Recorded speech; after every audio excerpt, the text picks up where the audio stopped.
Olá, meus irmãos, que a graça e a paz de nosso Senhor Jesus Cristo esteja com você. É um privilégio estarmos aqui mais uma vez para juntos estudarmos esta lição maravilhosa que vem falar sobre a imaturidade espiritual dos coríntios. Essa lição desse segundo trimestre, ela é a carta, né, que Paulo escreve para os irmãos da igreja de Corinto, né, para poder estar tratando de diversos problemas que existiam ali. Né? Nós já falamos em outras lições anteriores, ali existia dissensão, contenda, divisão, né, imoralidade, egoísmo, existia ali predileção por determinados pregadores. Uns diziam que era de Paulo, outros de Apolo, outros de Pedro, outros de Cristo. Enfim, era uma igreja que estava passando ali por diversas dificuldades, embora uma igreja que já estivesse ali há alguns anos, né, ali em torno de aproximadamente 5 anos de fundação daquela igreja, mas até por haver ali uma mistura de pessoas, de raças, né? Porque ali tinha judeu, tinha grego, tinha judeus que tinha cidadania grega, enfim, e até pelo próprio contexto da cidade de Corinto, que era uma cidade, uma metrópole, onde existia dois portos ali, e vinha gente de todos os cantos da terra da época. Então era uma igreja, vamos dizer assim, mista. E as pessoas, apesar de Paulo começar lendo a carta, escrevendo aquela carta, elogiando a igreja, elogiando a graça de Deus sobre aqueles irmãos, sobre o derramado Espírito Santo sobre aqueles irmãos, pois nenhum dom faltava àquela igreja, e etc. Nós vemos que era uma igreja que estava vivendo num contexto mundano, né? Era uma igreja que o mundo não tinha saído de dentro dela. As pessoas tinham aceitado Jesus, mas continuavam praticando as coisas que se praticava no passado antes de conhecer Jesus. E isso abre um parênteses, antes de iniciarmos aqui com o texto áureo, que nos dias atuais, eu particularmente tenho observado que muitas pessoas recriminam os irmãos quando eles não conseguem atingir, né, um grau de santidade, porque para muitos a igreja, não a igreja corpo, né, corpo vivo, que é o corpo de Cristo, mas a igreja que se denomina templo, local de reunião, ela é um local de santos. E isso é uma inverdade, porque a igreja ela funciona, sempre funcionou como pronto-socorro, como hospital. Ela recebe pessoas de diversas naturezas e eles ao chegar à igreja, né, ou ao templo, e aceita Jesus como Salvador, automaticamente, biblicamente falando, essa pessoa ela é justificada. Ou seja, todos os seus pecados são perdoados. O Espírito Santo passa a viver nesta vida. Mas há ainda um processo que é lento e demorado para ser trabalhado, que é o processo dessa santificação que muitas vezes alguns líderes exigem dos seus liderados da noite para o dia. É um processo que vai acontecer de acordo com a liberdade que essa pessoa dá para o Espírito Santo. Então, o que nós vemos ali, o retrato que nós vemos da igreja de Corinto, é que essa igreja, apesar de ser uma igreja espiritual, uma igreja remida pelo sangue de Cristo, era uma igreja que, por um lado, era espiritual, mas, por outro lado, ainda era carnal. Elas ainda continuavam na prática das coisas mundanas. A vaidade e muitos atos que se praticava naquele contexto ali. Então Paulo, ele passa agora a tratar dessa situação, trazendo aos irmãos a oportunidade de abandonar esse modus vivendi para poder o Espírito Santo ter a liberdade de trabalhar na vida deles. Então, quando a gente olha aqui para o texto áureo, que está registrado em 1 Coríntios, e o versículo de número 3, e verso 1 diz assim: E eu, irmãos, não vos pude falar como a espirituais, mas como a carnais, como a meninos em Cristo. Então, nós vemos a expressão de Paulo, que ele não podia tratar com aqueles irmãos como pessoas espirituais, pessoas que estavam vivendo, andando no Espírito, né? Produzindo o fruto do Espírito, porque o que acontecia ali? Havia dissensão, havia contenda, havia litígio, havia pecado de imoralidade, tá certo? Então, esses frutos que estavam sendo apresentados ali na igreja eram frutos da carne, não eram frutos do Espírito. Então, Paulo não tinha como tratar com eles no âmbito espiritual, né? Considerar eles como espirituais, mas como carnais, como pessoas que como se ainda não conhecesse o Senhor Jesus, embora já tivesse muitos anos de caminhada, né? Mas eles ainda não tinham mudado, tá certo? Então nós vamos estar observando aqui, a síntese diz: a imaturidade espiritual traz muitos prejuízos para a igreja, como as dissensões. Então, eles eram imaturos, eles tinham uma imaturidade espiritual muito grande.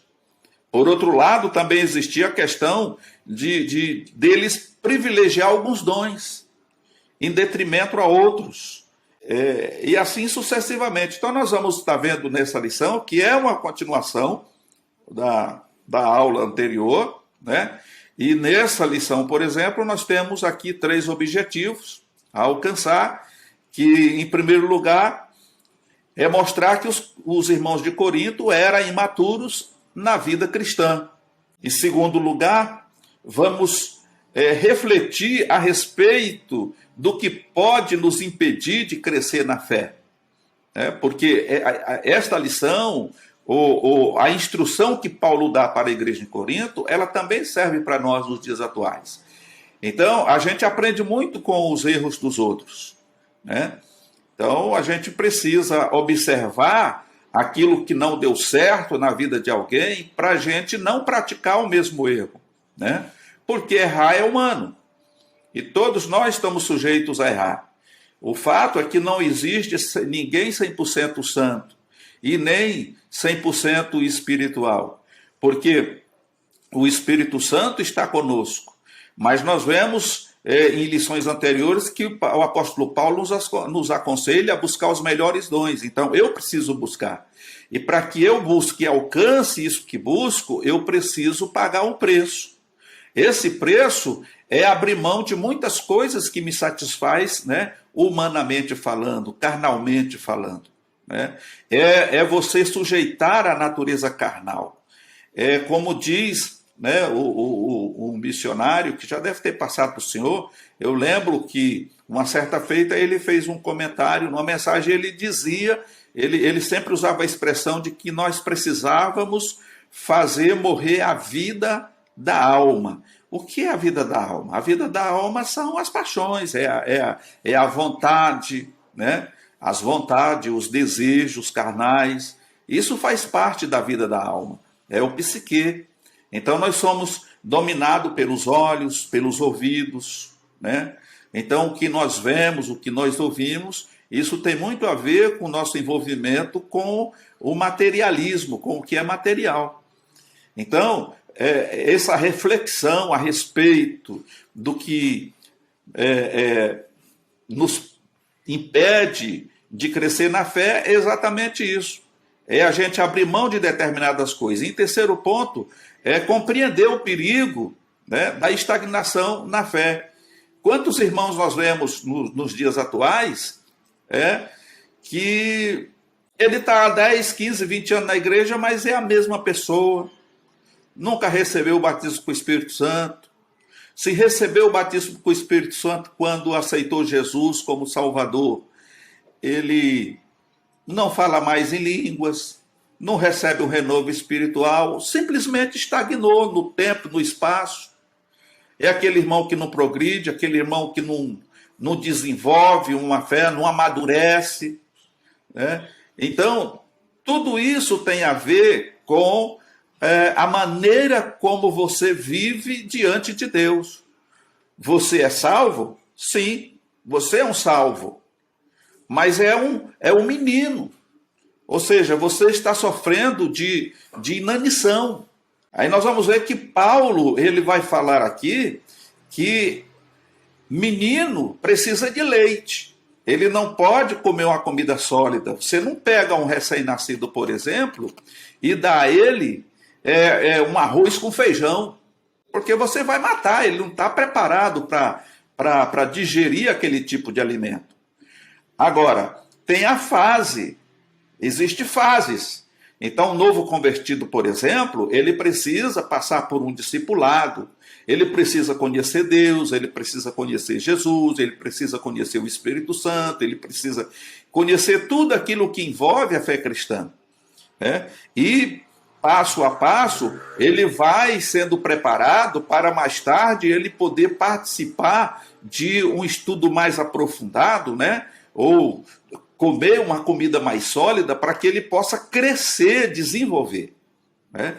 E o que estava acontecendo ali em Corinto era o contrário. Eles aceitaram Jesus, já faziam um bom tempo, mas continuavam meninos, continuavam imaturos, e por conta disso é que existia essas condições, né, de rivalidade, dissensões, contenda, litígios e etc. e tal. Então nós vemos aqui que essa lição de hoje, ela vai estar falando muito acerca desses pontos, né, do crescimento que nós precisamos ter para deixarmos de ser meninos.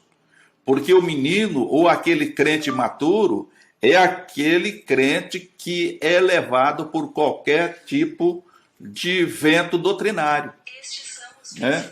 Então, nós não vamos, de maneira nenhuma, permitir, como líderes que somos, permitir que as ovelhas do Senhor Jesus, aqueles que o Senhor trouxe para cuidarmos, sejam induzidos e levados por ventos de doutrinas contrárias, porque existem muitos falsos mestres por aí.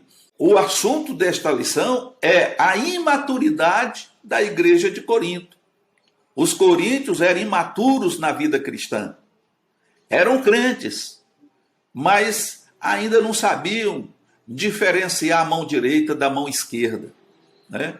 Os cristãos em Corinto ainda eram carnais. Os crentes de Corinto tinham pouco tempo de conversão.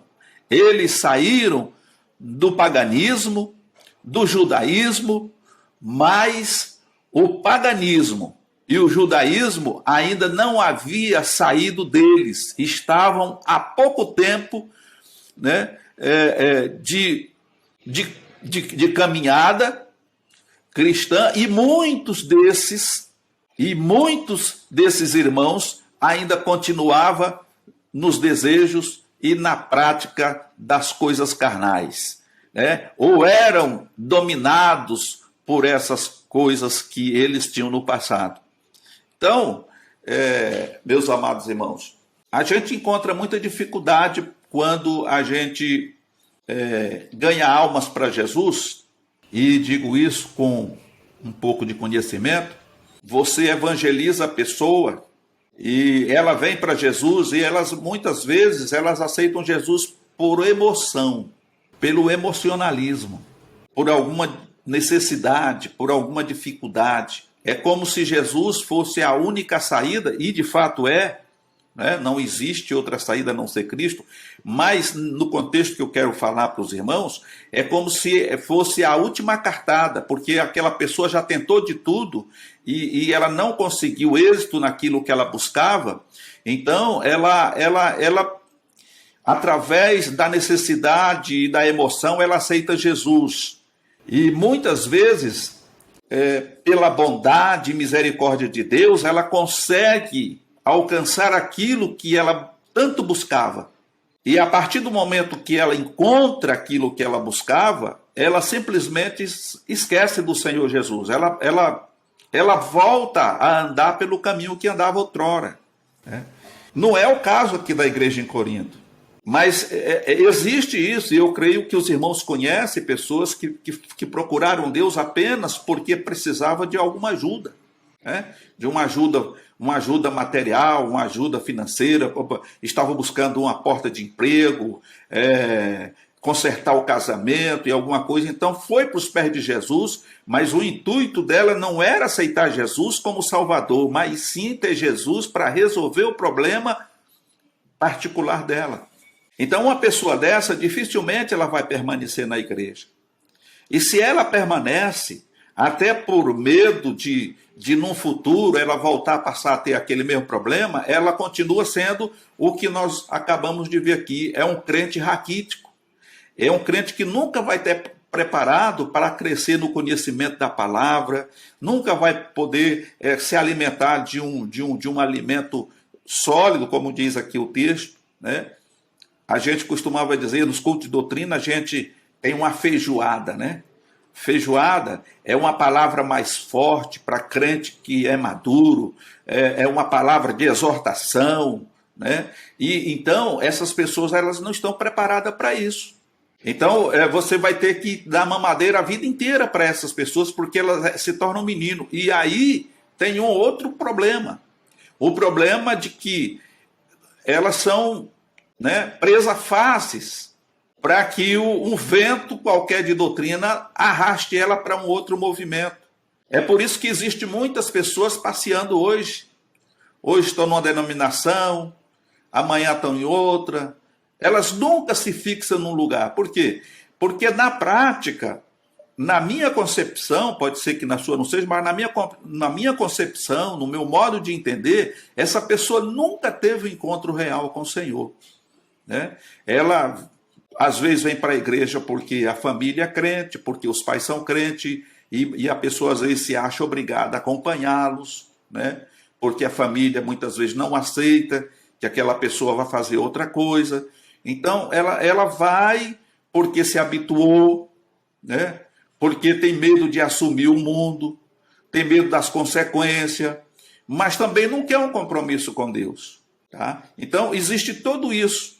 E na igreja de Corinto não era diferente. Ali existia todos os dons, mas existia dissensão, partidarismo. Eu sou do partido de Paulo, outro é do partido de Apolo, outro é do partido de Pedro, e assim sucessivamente. Tinha litígio, eles não viam ninguém capacitado para poder julgar e tratar da questão. Então eles levavam isso ao tribunal, diante dos ímpios. Então, infelizmente, essa carta de Paulo à igreja de Corinto, ela nada mais é do que o retrato de muitas igrejas nos dias que estamos vivendo pós-modernidade. Igreja onde a mornidão entrou, aonde o mundo entrou, igrejas que no passado eram igrejas rígidas, no sentido doutrinário, até na questão de usos e costumes, por muitos anos isso fazia parte de um contexto doutrinário, contexto doutrinário porque, na verdade, usos e costumes não é doutrina. Usos e costumes é um contexto doutrinário criado pela organização a qual você faz parte. Então, é chamado de RI, Regulamento Interno. Então, hoje, tudo isso passou. Então, se você que conheceu uma igreja no passado e vendo como as coisas eram tratadas e vendo nessa pós-modernidade, você não conhece. Você não é possível. Aonde foi parar todas aquelas exigências? Então, a pregação mudou. Hoje não se prega mais um evangelho genuíno. Hoje é um evangelho misturado. né? É a eloquência, hoje se contrata aí, não tenho nada contra, mas estou usando isso como exemplo, porque infelizmente é o que acontece, né? Pessoas como Apolo, que era eloquente, que tinha uma boa, uma grande mensagem, hoje são contratados por milhões de reais para poder alegrar a plateia, pedir para a plateia tirar o pé do chão, balançar a mão, cutucar o outro. Então, tudo isso é modismo que acabou entrando no seio da igreja por conta dessas práticas, né? A vaidade, por conta das práticas mundanas. E um viver com Cristo, ser espiritual, não é simplesmente ter o Espírito Santo. O Espírito Santo, você tem ele a partir do momento que você aceita Jesus. Agora, ter a companhia do Espírito Santo, se submeter ao Espírito Santo, se submeter à vontade de Deus, guardar a sua palavra e ser amado de Deus, aí já é outra história. Então aí é completamente andar na contramão do mundo. É ter empatia pelos não crentes e até pelos irmãos, que são fracos na fé. E não é à toa que Paulo diz que nós precisamos ajudar a carregar a carga uns dos outros. Porque o desejo de Deus é que todos se salvem. Deus não tem desejo na morte do homem. Então o desejo de Deus é que todos se salvem, que todos venham ao conhecimento da salvação, que todos venham ao conhecimento da sua santa palavra e que através dela possa crescer e produzir frutos para o reino de Deus. Então nós vimos aqui que os cristãos em Corinto ainda eram carnais, apesar de ser uma igreja abençoada, né? Em segundo lugar, os coríntios, ou os irmãos da igreja de Corinto, são chamados de crianças espirituais. E aí diz aqui, toda analogia é incompleta e precisa ser tratada com cuidado. Por exemplo, Pedro também usa a figura da criança, mas no sentido positivo. Desejai afetuosamente como meninos novamente nascidos o leite racional, não falsificado, para que por ele vades crescendo, conforme registra 1 Pedro capítulo 2 e verso 2. Jesus também usou no sentido positivo. Em verdade vos digo que qualquer que não recebeu o reino de Deus como uma criança, não entrará nele. E Pedro destaca o apetite saudável pelo leite racional, ou seja, o alimento, né? O alimentar-se da palavra de Deus, enquanto Jesus destaca a simplicidade e a humildade de uma criança. Mais diferente de Pedro e de Jesus, Paulo compara os coríntios com uma criança no sentido negativo, na sua incapacidade de compreender a seriedade do evangelho. Então nós vemos aqui 3 questionamentos. A primeira é Pedro, né, dando aqui uma explicação de que nós, como crianças, devemos desejar o leite racional. Esse leite racional é a palavra de Deus, para que nós possamos crescer e desenvolver. Era o que estava faltando ali. Quando Paulo fala que ele deu leite para eles e que eles ainda, depois de tudo, ainda não estavam prontos para comer uma comida mais sólida, Paulo estava querendo dizer o quê? Com leite eu vos criei. Ele estava falando ali dos rudimentos da palavra. Ele não chegou ali pregando palavras, né, que eles estavam acostumados a ouvir pelos filósofos. Ele não estava falando de ciência, ele não estava falando de política, mas ele estava falando de Cristo e esse crucificado. Então ele levou esses irmãos através de um alimento leve, que é o leite, para que eles entendessem e começasse o desenvolvimento. Mas o que aconteceu? Quando a gente olha para o contexto teológico, nós vamos observar que logo, até porque nós vimos no início aí de Paulo explicando que a igreja, ela era uma igreja mista. Tinha pagãos, judeus, gregos. Então, vários tipos de pessoas faziam parte daquela igreja. E não demorou muito para que cada pessoa ali formasse grupos. E houve essas confusões. Então, ao invés de haver ali um ensinamento sistemático da palavra de Deus para que eles fossem se desenvolvendo, havia ali a disputa.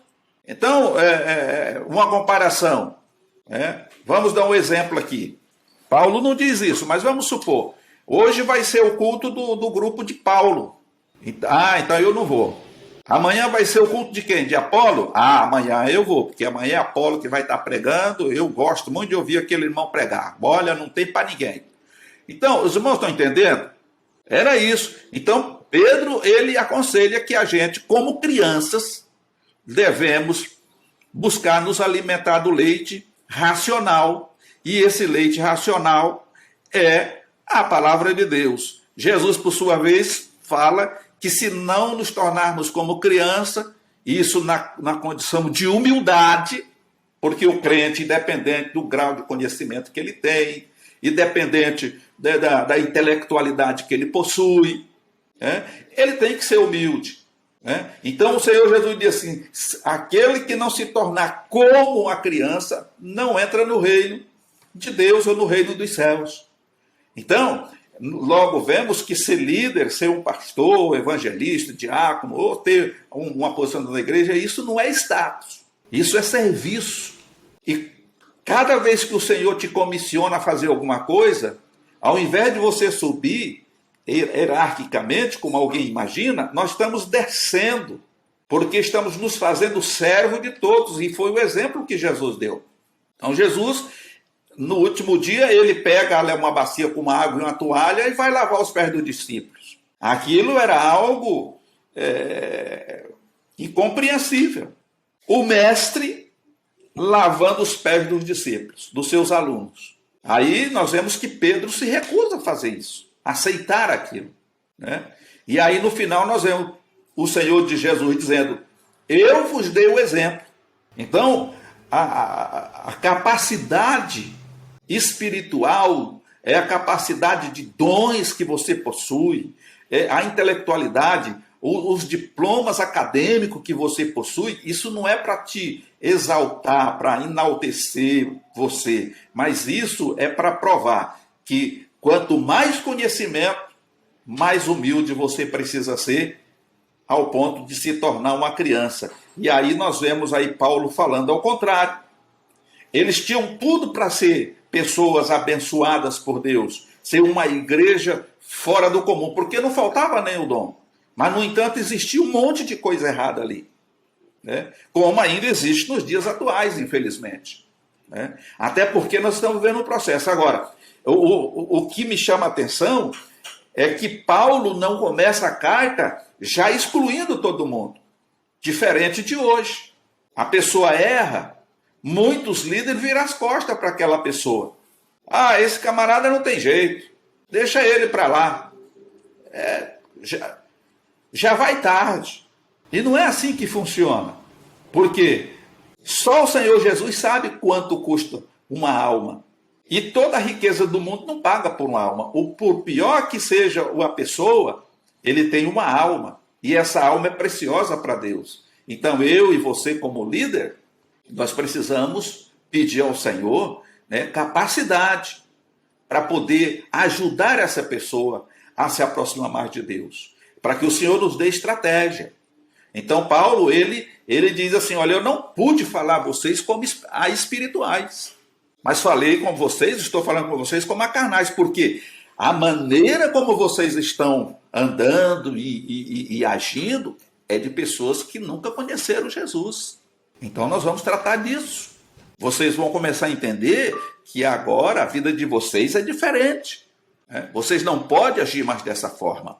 Então nós vemos aqui, um outro ponto é que o cristão infantil não pode se alimentar de alimento sólido, que é o versículo de número 2. Aí Paulo afirma que devido à imaturidade dos coríntios, ou dos irmãos lá em Corinto, ele teve de alimentá-los com leite.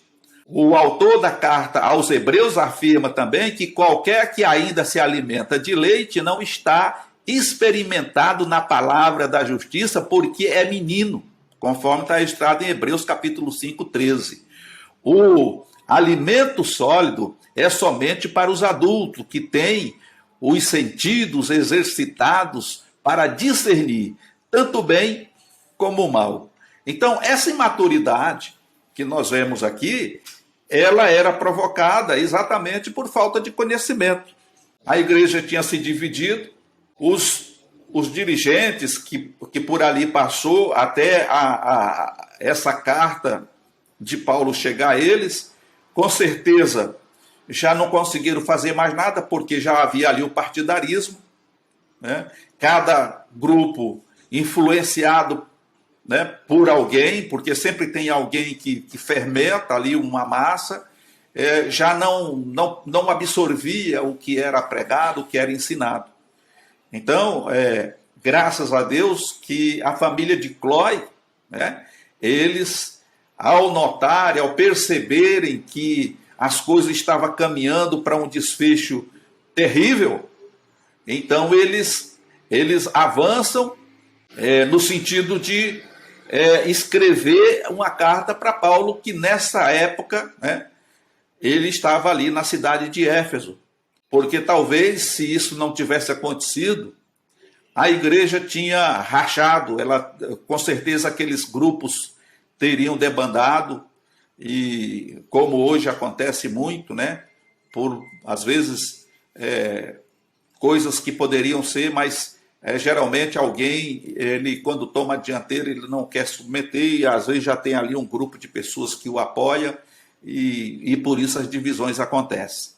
Mas graças a Deus que Paulo conseguiu impedir, né, impedir que isso acontecesse, exortando a igreja, orientando a igreja, explicando a maneira de como um crente deve se portar diante do mundo, né? E graças a Deus que essa carta também para nós hoje é muito importante. O ponto 2 diz: o que pode nos impedir de crescer na fé? Alimentar o sentimento de inveja. Então nós vemos aqui que um dos processos, ou uma das coisas que nos impede de crescer na fé, é a inveja. A inveja de que alguém conseguiu algo e que você não consegue. É a inveja daquela pessoa por se portar de uma maneira diferente, porque tem um poder aquisitivo melhor, e você não ter essa capacidade. Então você passa a invejar. E a inveja é do diabo. Diz aqui, uma das principais paixões humanas que os crentes imaturos e carnais não conseguem controlar é a inveja. A inveja produz contendas e dissensões na igreja. Infelizmente, esse sentimento, né, predominava entre os membros da igreja em Coríntio.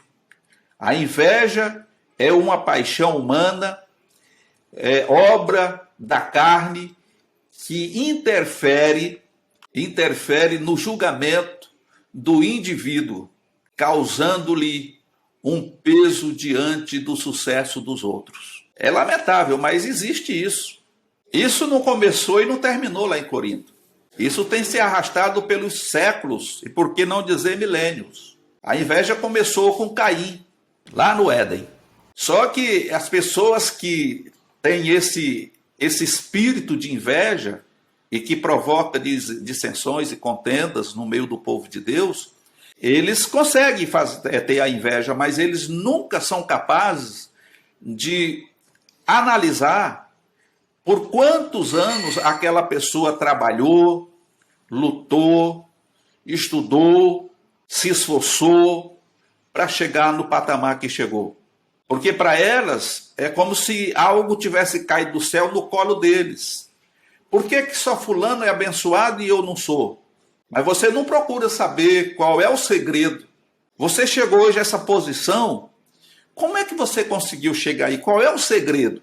Com certeza a pessoa vai dizer, olha, para me chegar onde eu cheguei, eu passei por isso, isso, isso, isso, isso, isso. Tudo na vida tem um preço a ser pago. Então, uma pessoa não gosta de estudar, fugiu da escola, não gosta de trabalhar, né? Se bem que agora não tem emprego para ninguém, está difícil, mas falando de outras épocas, a pessoa fugiu da escola, malemar concluiu o quarto ano primário, se é que concluiu. Não se esforçou para fazer aí um segundo grau, não se esforçou para fazer um vestibular, não trabalhou, se esforçou para pagar uma faculdade. Ah, mas meu pai não pode pagar a faculdade. Então você precisa trabalhar e fazer isso, né? Faça, corra atrás. Então ela nunca se preocupou com nada, sempre teve as pessoas dando aquilo que ele precisava, o básico. Uma roupa, um calçado, uma comida. Mas chega um momento da vida que tudo isso passa, acabou. E aí a pessoa, ao invés de se arrepender e tentar correr atrás do prejuízo ainda, ela prefere muitas vezes invejar a vida de um irmão que tem uma vida bem sucedida, né? E aí começa a criar dissensão, falar mal do irmão, não gosta do irmão, e começa a incentivar outras pessoas para agir da mesma forma. Então, esse espírito que nós vemos aqui, ele é um espírito que também promove contendas e dissensões. Nem sempre as contendas e dissensões são geradas pela inveja, podem ser suscitada também pela ambição, desejo de prestígio, soberba, dentre outros desejos, todos presentes na igreja de Corinto. Em geral, a inveja promove, né, contendas e dissensões, não permitindo, né, que venhamos a andar de maneira honesta e sincera diante de Deus e dos irmãos em Cristo. Ele se envolve com um monte de coisa. Um outro ponto é a falta de unidade. Eu falei numa lição anterior que muitas vezes, irmão, nós estamos unidos, aliás, reunidos, independente da quantidade de pessoas, mas estamos desunidos. Há uma reunião, mas não há união, porque ali é cada um por si, Deus por todos. Eu não gosto do irmão Cicrano, o irmão Cicrano não gosta do irmão Beltrano. É uma igreja que vive num fermento tremendo. E coitado do pastor que está na frente do trabalho. Precisa ter muita graça de Deus para poder trabalhar, para poder colocar as coisas em ordem, porque se ele vai muito para a direita, um lado espana. Se ele for muito para a esquerda, o outro lado vai espanar. Então, é difícil achar o equilíbrio, o fiel da balança. E se ele ficar ali como surdo e mudo e cego, ele perde a direção de tudo. Quantas igrejas estão hoje nessa situação? O pastor babando no cajado e a igreja pipocando que nem pipoca na panela. Ele não pode fazer nada, porque perdeu o controle de tudo. É uma igreja que, se analisar pelo contexto que estamos lendo aqui, é uma igreja hoje que está pior do que a igreja de Corinto. Então não estou falando nada aqui estranho para vocês. Estou falando de algo que a gente sabe que acontece, né? E sem falar naquelas que já saíram recentemente, que já alugaram outro salão e foram congregar lá porque aquele líder não aceita, não acata o que o outro líder que estava lá coloca. Então sempre tem uma enrosca, alguma coisa, e sempre tem aqueles que apoia e que segue. Muitas das vezes volta, né, para trás, mas outras vezes não volta, e outras vezes até acaba se perdendo, aí não fica nem lá e nem volta para o anterior, porque às vezes é levado pela vergonha de ter dado um passo errado. Que Deus tenha misericórdia de nós. Infelizmente, nós temos esses frutos, né, no meio da igreja do Senhor. E isso tudo para se cumprir, né, o que Jesus, uma certa feita, falou acerca do trigo e do joio. O dono da propriedade plantou uma boa semente, uma semente de boa qualidade, mas passando os dias, choveu, e quando aquelas sementes germinaram, e crescer um pouco, pôde-se observar que não só o trigo tinha nascido, mas tinha nascido também muito joio ali no meio. E a preocupação daqueles servos é que o proprietário ali, o dono daquela lavoura, precisava tomar uma atitude, e o melhor a fazer no caso ali seria arrancar o joio. O que o Senhor nessa ilustração diz que aquele proprietário daquela lavoura disse: não vamos fazer isso não. Vamos deixar crescer junto. Quando chegar no momento da colheita, a gente colhe o trigo, leva para o celeiro, e o joio a gente corta ele e amontoa e faz uma grande fogueira. Então, infelizmente, eu não digo isso para consolo, mas afirmo isso como um fato, que nós temos o joio e o trigo junto. E o joio sempre vai trabalhar contrário ao que a natureza do trigo, que é aquele cristão que procura se desviar do mal, né, vai estar fazendo. O trigo é aquele cristão que sempre vai procurar andar na contramão do mundo, do pecado, da imoralidade, da carnalidade, da dissensão, da contenda.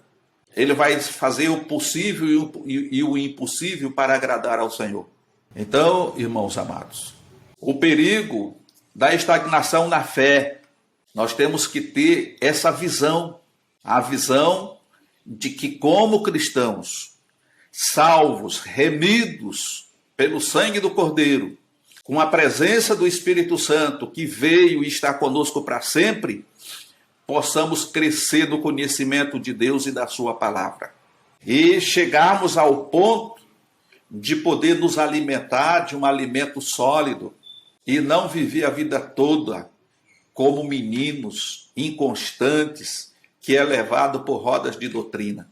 O perigo da estagnação é substituir o verdadeiro fundamento, e isso imobiliza a fé.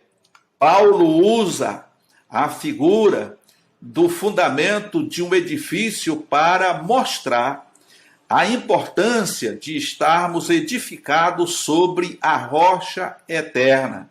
Se o fundamento não for bem sólido, né, acaba por comprometer toda a construção.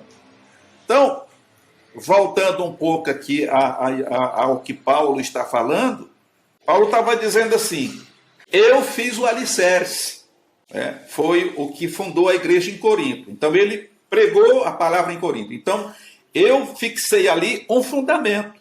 Apolo e outros que passaram por lá, eles não poderiam, de maneira nenhuma, desmanchar aquele fundamento que Paulo tinha já fixado para começar outro. Então ele diz assim: então cada um veja como constrói sobre esse fundamento. Porque a base de sustentação de um edifício é o fundamento. Os irmãos sabem perfeitamente que quando vai se construir uma casa normal, dependendo do terreno, faz uma sondagem do terreno, muitas vezes você tem que abrir brocas de 10 até 12 metros de fundura. E ali você coloca aquelas ferragens, coloca concreto até chegar em cima, depois você faz aqui o radier, né, ou o baldrame, como alguém queira dizer, né? E depois de pronto você começa a levantar as paredes ali, mas a base ela tem que ser sólida para segurar o peso da casa, para que essa casa ou esse edifício, esse prédio de apartamento não venha cair, né, sobre as pessoas que vão habitar ali. Então Paulo ele está fixando esse fundamento. Esse fundamento eu coloquei. Não importa quem venha dar continuidade a essa obra, mas ele não pode desmanchar esse fundamento para começar um novo. Ele tem que construir sobre essa base que já está pronta. E se ele seguir à risca tudo que foi planejado e foi projetado, tudo tende a dar certo. Na igreja do Senhor é assim. A base da igreja é Cristo. Ele é o fundamento. Ele é a rocha, né? Ele é a pedra da esquina.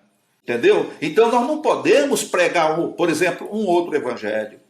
Nós temos que nos fixar naquilo que o Senhor deixou. É a palavra de Deus, é através dela que nós somos alimentados, que nós crescemos no conhecimento de Deus, né? Que nós entendemos as coisas que muitas das vezes não são reveladas às pessoas normais, naturais, né? Melhor dizendo, ao homem natural, porque as coisas espirituais, elas são entendidas por homens espirituais, homens que possuem o Espírito, tá? Então, essa questão que Paulo está falando aqui, né? Nós vamos aqui para mais um ponto, para concluirmos, né? Ele fala aqui também sobre ignorar o juízo divino pode comprometer a vida eterna com Deus. É um outro ponto importante, né? Paulo está advertindo aos crentes que todas as pessoas terão que prestar contas de suas obras diante de Deus. Provavelmente ele traz a lembrança desse dia, porque os coríntios, né, viviam como se esse dia não existisse. Eles estavam ignorando o julgamento divino. E Paulo declara que quem realiza a obra de Deus de forma fraudulenta não ficará para sempre impune ou encoberto. Então é uma advertência para nós também nos dias atuais, aonde tem muitos líderes agindo como se a igreja fosse deles.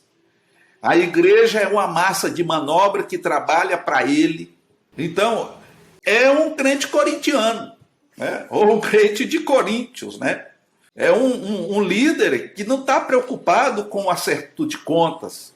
E nós vamos ver que o Senhor vai trazer a juízo e cada um vai prestar conta daquilo que fez. Se o camarada construiu errado, ou resolveu fazer um outro alicerce, colocar um outro fundamento, além daquele que já estava posto, ele vai sofrer detrimento, né?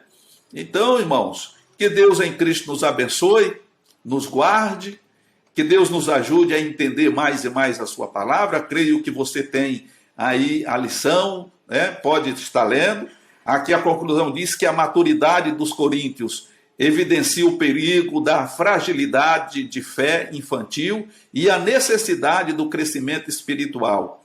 Eles ainda eram carnais, pois alimentavam o sentimento de inveja, promoviam contendas, dissensões na igreja. Portanto, precisamos nos manter firmados em Jesus Cristo, buscar a sabedoria divina e cultivar uma vida de comunhão para continuarmos a receber até o dia do Senhor. Então essa é a conclusão. Que Deus em Cristo te abençoe e te guarde. E querendo Deus, estaremos de volta numa próxima oportunidade.